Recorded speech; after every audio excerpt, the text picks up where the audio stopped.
Hey guys, it's Leah and welcome back to my channel. Today I want to talk about Rawtill4 and the weight gain associated with Rawtill4. I think this will be a part 1 and I'll probably do a part 2 for this video because I don't know if I could fit it in to this video. I try to make my videos not too long. So Rawtill4, what people need to understand with Rawtill4 is that it's not a fad diet. Okay, fad diets are these diets that you see, like every single diet you see out there. You know, the South Beach diet, you know, the WW points diet, you know, the Atkins diet, paleo diet, carnivore diet, ketogenic diet. Isn't there like a blood type diet? Or whatever, 5-2, I can't even remember, but there's just so many different diets out there. And the one thing they all have in common is that they tell you to restrict your calories for weight loss. Okay, so there's massive restriction going on. Plus you're not eating healthy food. You're eating mostly fatty animal products with these diets. So, you know, in some of these other diets, you know, they may tell you to eat plant foods, but they tell you to eat a very small amount. So it's like starvation, basically. So those diets play on reducing your calories for weight loss. So it's trying to force your body to do something it doesn't want to do. Your body doesn't want to lose weight when you're under eating.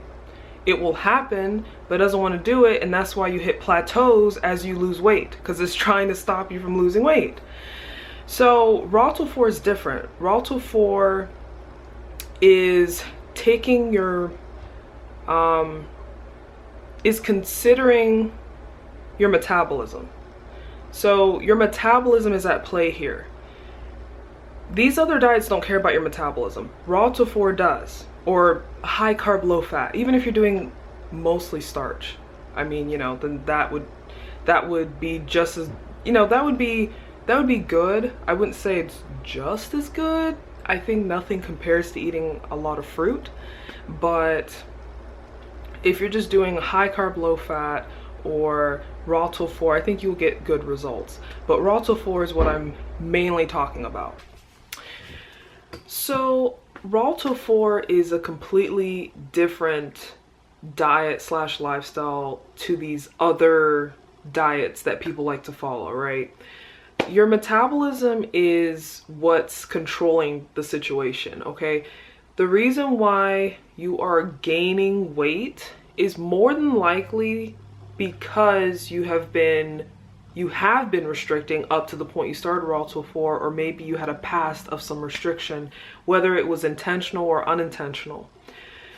So some more examples of diets, you know, or rituals that people do that restricts their caloric intake: water fasting, juice fasting, dry fasting, intermittent fasting.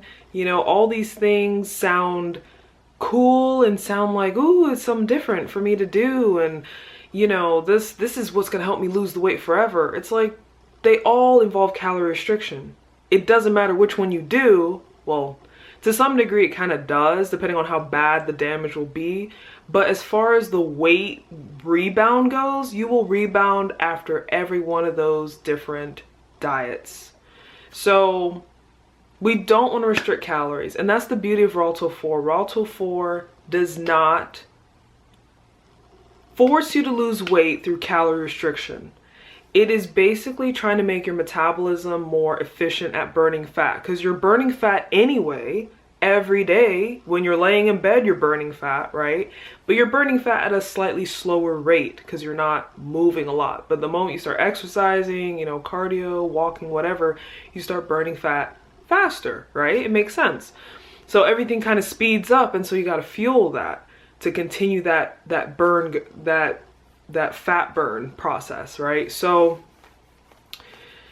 you know, you have to be patient. You can't expect this to happen quickly. You can't say, okay, I'm gonna do Rawtill4. If I don't see weight loss in 3 months, 6 months, 12 months, 18 months, then it doesn't work.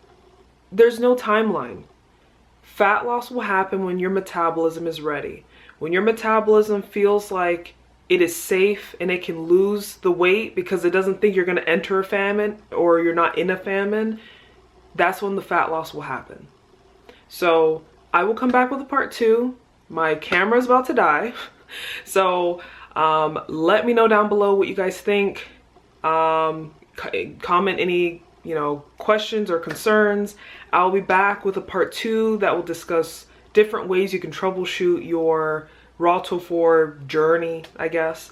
And I'll see you guys in the next one. I think I will be posting a what I eat in a day tomorrow, so stay tuned for that. All right, bye.